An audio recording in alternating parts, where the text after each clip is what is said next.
Everybody, Robett Hollis here, and I am with Lillian Grace from Figure NZ, and this is the first episode of Go Figure, where we're trying to make numbers and data about Aotearoa awesome and easy and fun for people to digest. It's a way that we can understand our country and get to know different things about our communities and our businesses and our people and how many Labradors there are. And I want to know about the Labradors. Do you? So, how many do you think there are? In New Zealand? Yes. Right now, registered. Labradors if they're or not Beagles? registered, they don't count. Just Labradors. 27,000. 43,000. I was close. Yeah. So what is Figure NZ? Let's give me the 101. Yeah, so we exist to bring all of New Zealand's public aggregate data and make it easy for people to use, fundamentally because we believe that everyone is capable of using numbers in their thinking, and that it's a really powerful kind of language that we can use to figure out what's going on around us and just the shape of things and how many things exist. Do you think that we're not using enough, that public perception of data and stats and numbers is good enough today? No, and not anywhere. So we're the first in the world to do what we're doing. Data has always been seen as a place for experts because the use of numbers and mathematics get really tightly coupled when you're really young, and it freaks people out. And so what we're saying is they're separate things. You can use numbers as a language to understand the world around you. Everyone's capable of going, 43,000 Labradors, I know what that means. Yeah. How many mushroom farms do you think there are? In New Zealand? Yeah. Why would I care how many mushroom farms are? Unless you're a company that wants to get into, 100. 15.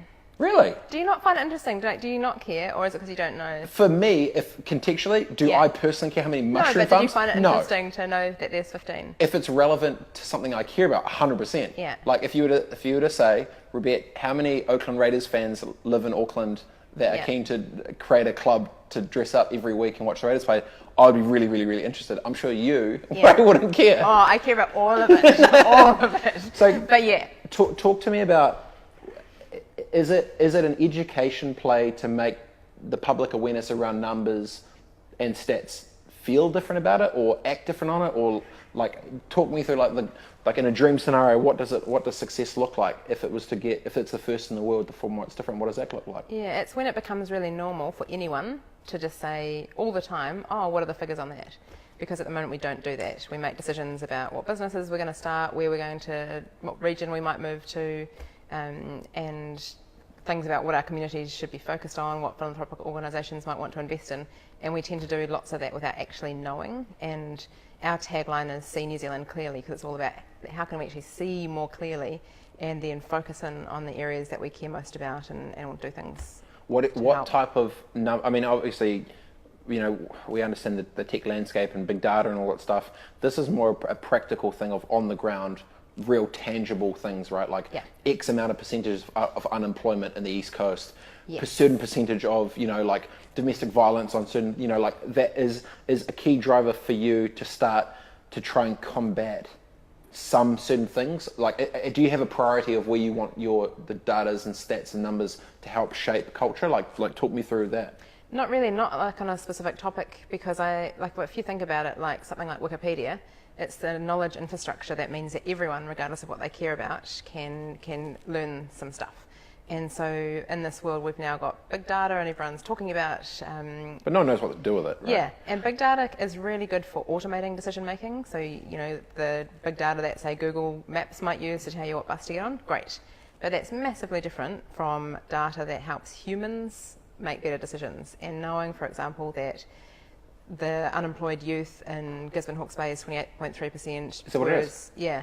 Shit. So that's of people between the age of 19 and 24 that are not in education. Massive, I know. Public didn't even know that. I know. And then you look at other regions, it's why is it 10.3 in Canterbury, 10.3%? It's they've got a university, so that's context. And you don't necessarily use a data point and suddenly change your life, but you can use it to go, what questions should I ask next and how do I care? So when it comes to your question of, do I care about a certain topic and how do we just get lots of data on that? I actually just care about everything and see it as a way of if everyone is able to use the numbers on whatever they care about, whether it's the raiders or whatever, then it kind of cuts out the fat of at the moment only experts can dive in and access it because it's held and it's too hard to find and use. The thing is access, right? So talk through that. So obviously, if you're trying to create I'm imagining it's a third-party, non-conflicting entity around data and stats and whatever. How does that play with the existing ecosystem of numbers and stats and data sets and stuff? Like it must be like, herding cats on acid, it must be nuts. It's interesting because lots of our data, so if you think of the country's public kind of data, it was collected as a byproduct of a service. If you're registering a dog, a Labrador, then at the local council, they write it down in their spreadsheet. All of that stuff started before the internet existed. So literally just on people's individual computers, they were creating these spreadsheets and stuff. And so there are no standards, no consistency. Different people have different definitions of what family means and stuff like that. Fast forward to the internet existing, and suddenly everyone's like, open up your data, we should be able to use it. And people freak out, understandably. I'm sure there's some, because Sally, the 63-year-old admin assistant at the library in Hokitika, has an Excel spreadsheet that looks like quite weird, different from others. Quite different from others. But also, it wasn't set up to share. There were no standards kind of established. So do you have a team that is dissecting other people's shitty spreadsheets, literally line by line, column by column? Are you creating like the USB of data? We've built a platform for how to import, extract, and standardize. So it totally needs individual people to do it. You can't just scrape it because of the state of it. But we can automate as much on either side of that. So it's manual, but we do it once and then the country has it forever. And you think of some big statements like New Zealand's data is not currently archived. Like what? Of course it's not. It's not even in the same place. So how could it be? Or could have it's fragmentedly backed up all over the show. Or not backed up. What? Because you think there are 375 government entities that have different data sets all over the place. If you've just got one on your own computer sitting there, there's no robust system. That's not anyone's fault. It's just a product of history. Well, it's the IT guy's fault, right?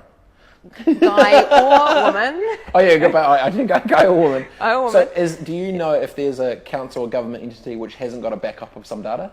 I don't know. But I do know that there aren't.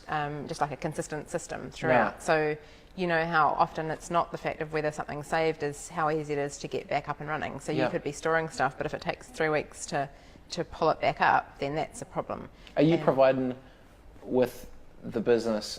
Or is it it's an organisation? It's a charity. It's a charity, actually. Yeah. So talk about that because well. Go on. Okay. Stir the pot. Now that you asked, no, it's really interesting because I set it up as a charity to start with because sitting there going, if it's a commercial entity or a government entity, the priorities are always going to be mixed, and that just is the way it is. Plus, it's handbrakes to start relationships off the bat because they think it's aligned to a certain. Yeah, and so it had to be, from my perspective, it had to be this independent organisation like a Wikipedia that works because of who it is and the fact that, ultimately, I want Figure NZ to be just really boring and just a normal part of life.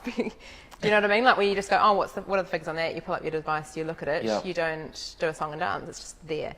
But what's been really interesting in the last actual day is a lot of articles coming out about what's happening in the US and how everyone's really worried that statistics are going to be changed by people in power because whoever holds the statistics can do that. So one of the things that's really interesting is when so I don't personally see any of that in New Zealand.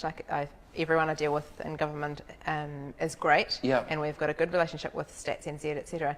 But there's something to be said for when a whole country can have archives and copies of its information, so that over the decades to come, regardless of how things change in power, that you know what's historical and what's been collected. If you think at the moment, if the data's in hard to use spreadsheets in ways that most people can't find and use, all of the things that we learn from it, so the insights that we get from it come from people that have been trained to think about data, which is not everyone. So we're not getting the insights of a kaumatua in Gisborne or of a 14-year-old at a high school.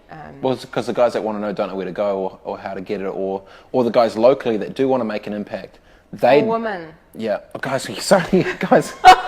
I'm talking to me. Yeah, no, it's good. Every time I do press it, it's good. So the person all over the show that's doing it, do you think that there is a disconnect between on the ground these people wanting to have access to the stuff? Like, do they want it and they can't get it? Some do, and some don't even know about it. Who to talk to? Yeah. Yeah. So it's funny because we were talking about this the other day. You know, when you're starting a company and you're like, where's the need? Like, where are people? Where's like actually Problem solution? Yeah. And we're like, even if people don't want it yet, we see it as our responsibility to tell them that they're capable of using it and to demonstrate it. And it's quite awesome because no one looks at what we do and says, "Oh, that's dumb.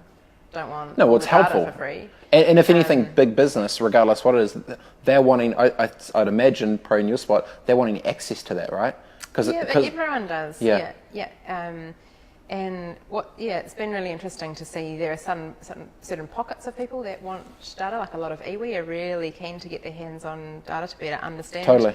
Well, they want to know that they're people, right? Decisions they're making at the moment, and then there are like schools and teachers. It was amazing talking to some teachers who said at the moment when they're teaching people, like their students, they actually make up the data sets to use to give examples because it's too hard to find data to use. It's like, And like, part that of shouldn't be happening. When you're dealing with government and stuff too, when you put all this together, is a big play for you to like work back from what industry or whatever they're involved with and finding the best data sets for them to help them start off with, or are they kind of searching? They kind of know, hey, I want to find this or that or whatever. It totally depends. So there's a whole lot of stuff that we're just working through as fast as we can, and so like ASB are our big cornerstone sponsor. They just enable us to just go for it and move as fast as we can through data sets. The banks are interesting for that stuff, right? It's really interesting. Well, ASB in particular.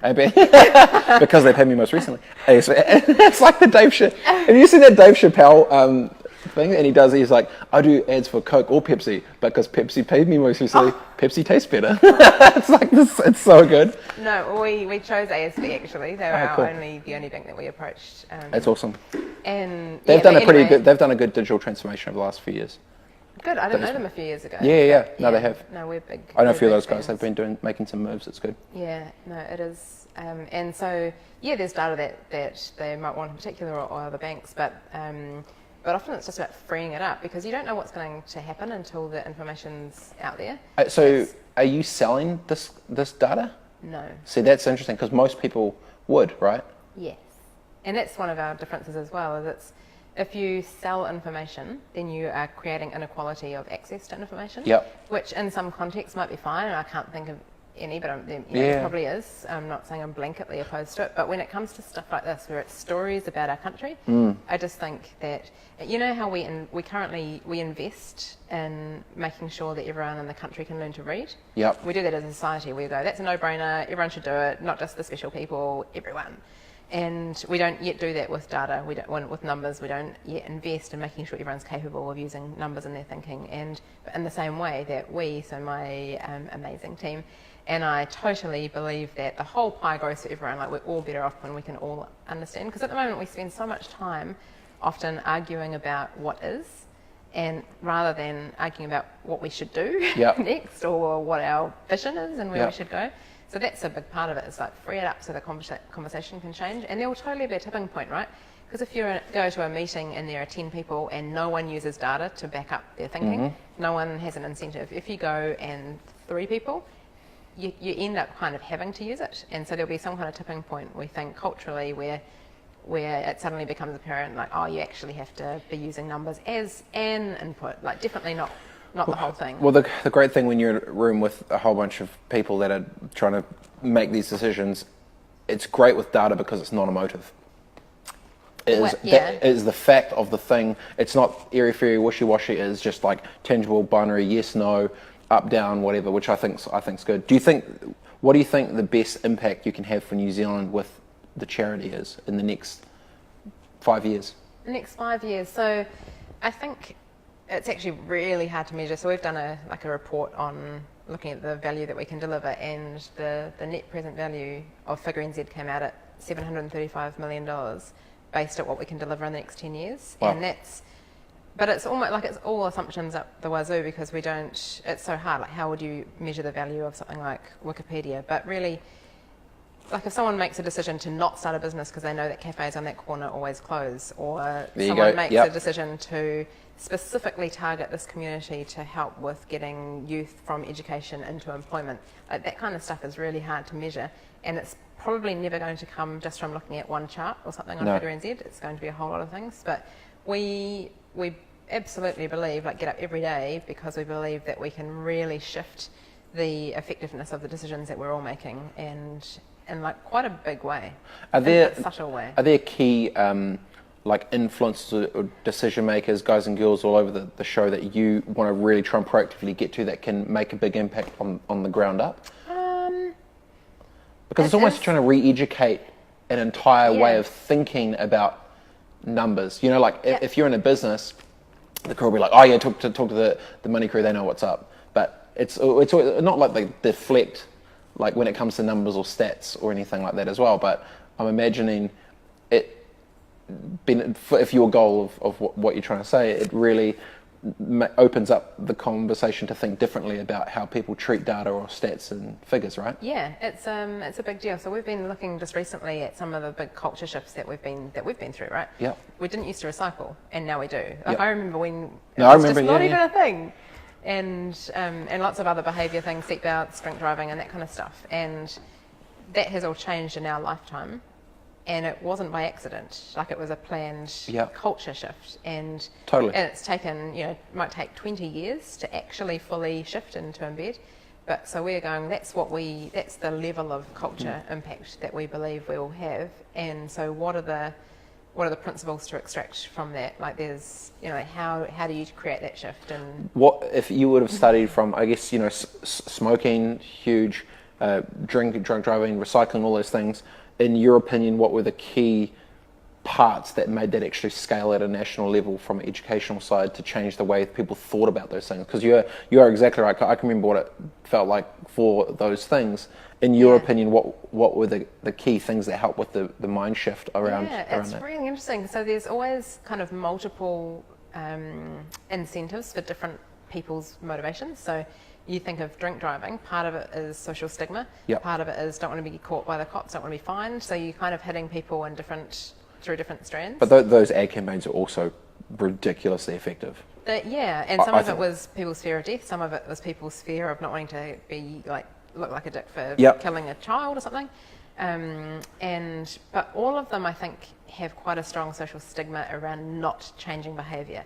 And so we've talked about that as a team. It's like, Yeah. what does that look like? When is But it specifically, that anecdotes become not sufficient for basing decisions off? Like anecdotes are great for telling stories, for giving examples, but when it comes to making, decisions, anecdotes shouldn't really stack up compared to, using numbers as an input. So maybe that's the social stigma is, it's like, oh, did you make the decision just because your neighbour told you a story? Yeah. I don't know, Yeah, so something to work on. But we're only kind of starting into the realm of what that part looks like. Very cool. And then so where is the charity going in the next 12 months from here? Is lots more data. Yep. Every single day our Pulling it in. data team are pulling in a whole bunch of stuff.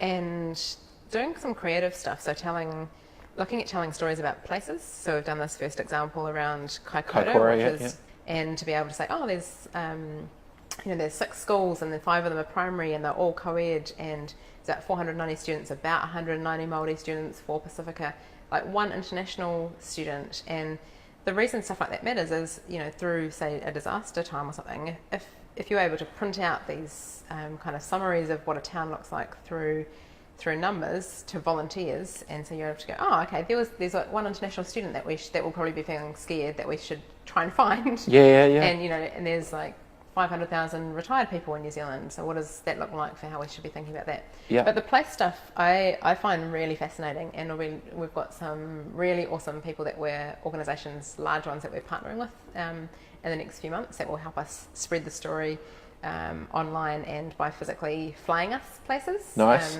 And stuff. So that's Hint. going to be yeah. So that's going to be awesome. And just one of the things that really struck me with doing the Kaikoura example is you're pulling all these data sets together and you're trying to tell the story about a place, and so much of the data isn't relevant because it's collected for a different boundary.